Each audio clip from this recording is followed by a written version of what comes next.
Hey y'all, welcome back to my channel. My name is Katrina and this is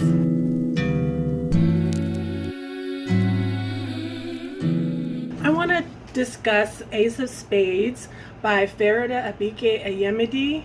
I hope I'm saying that last name right. I know the words are backwards, but I just want you to see how beautiful this cover is. And as soon as I read it, I wanted to get this. I'm building up a library for my kids of these awesome middle grade and young adult books that are coming out with black. The one line type of pitch for this was Get Out plus Gossip Girls, but make it queer. And it delivered. It was weird and creepy what this conspiracy group was doing, this Ace person and the group that's behind Ace, in telling their stories and representing their lives. Also LGBTQIA, both of these characters are in that community. She's bi, she's mixed. These are about high school seniors who go to a private academy, and they're the only black kids there. And there's a person who is called Ace who starts to send these anonymous messages to them, and the messages and pictures and secrets and things like that that keep getting released by this anonymous person named Ace gets worse and worse and worse, and it starts to really unravel their lives. They then find out that this is all part of this big conspiracy, and these two guys, Devin and Chiamaka, have to figure out what they're going to do about it. They also have intra-racial issues going on as well. She is, socially more popular than him. She's socially, economically higher than him. He's poor, single mother, father, in jail approach to it, whereas she wanted to do an establishment type of an approach. I thought that was interesting as well. There's lots of differences that go on between the two of them, but this situation causes them to have to come together to try to solve this situation.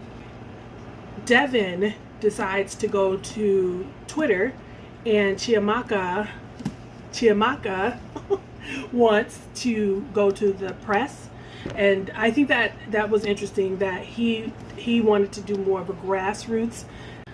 The kids didn't know who to trust. They didn't know where to turn. Plus, they had these personal issues that were going on. I mean, these were people that they went to school with for 4 whole years.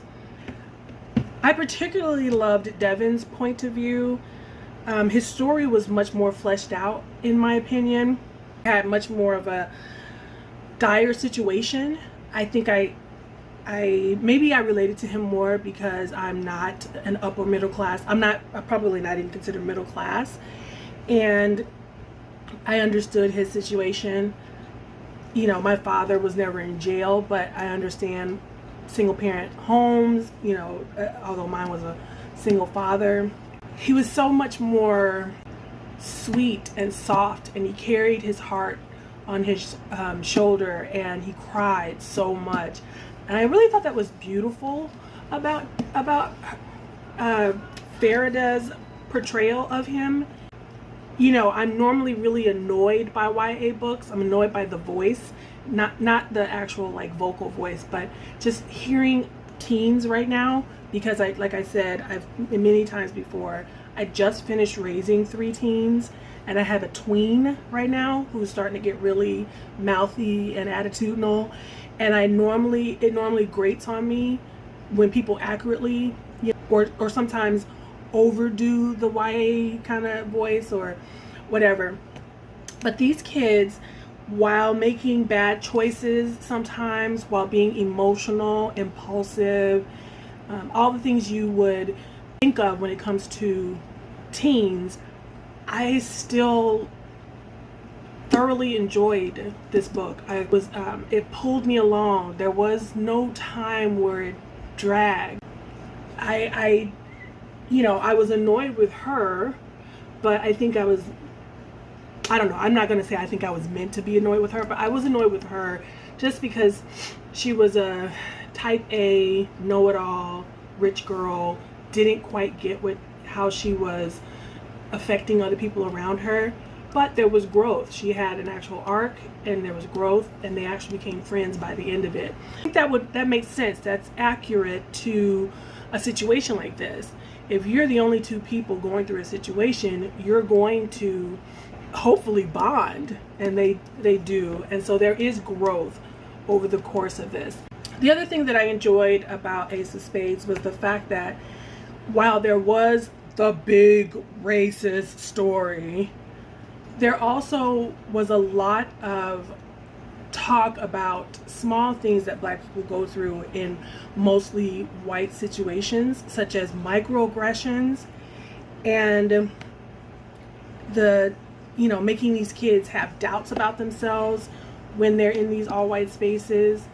The things that people say about hair, the fact that she had a hard time, like she enjoyed her mother braiding her hair, but she didn't want to wear her hair out that way at school. She straightened her hair, and that's even in my big age. I'm dealing with that. I'm growing my locks back out. I used to have locks, I cut them off, and now I'm growing them back out, but I don't want to have them until they're super long again. Like I'm enjoying wearing wigs, but at the same time, I'm not comfortable having my short locks out, especially being a bigger girl and stuff like that, and being darker. So it's like I feel like I have to be extra feminine because I'm dark skinned. A white person wouldn't understand all of that, and to have this dark skinned, Black woman talking about this and the intricacies of microaggressions and how we have to present ourselves to the world. This book was good on multiple levels, when it comes to representation, when it comes to the thrills, when it comes to breaking my heart, especially Devin. He was just such a sweet honey bun, precious baby. Like, protect him at all costs. This was a 5-star book for me. I would suggest this for anybody to read. Lovers of thrillers, lovers of YA, people who want to understand racial microaggressions and things like that, just little weird things. Sometimes Black people feel like they can't trust white people and stuff. This is all of it's in here, and it's digestible because it's a YA. It's entertaining, so while you're learning these lessons, you're still being entertained. I actually got flutters in my stomach while we're going, and there was things that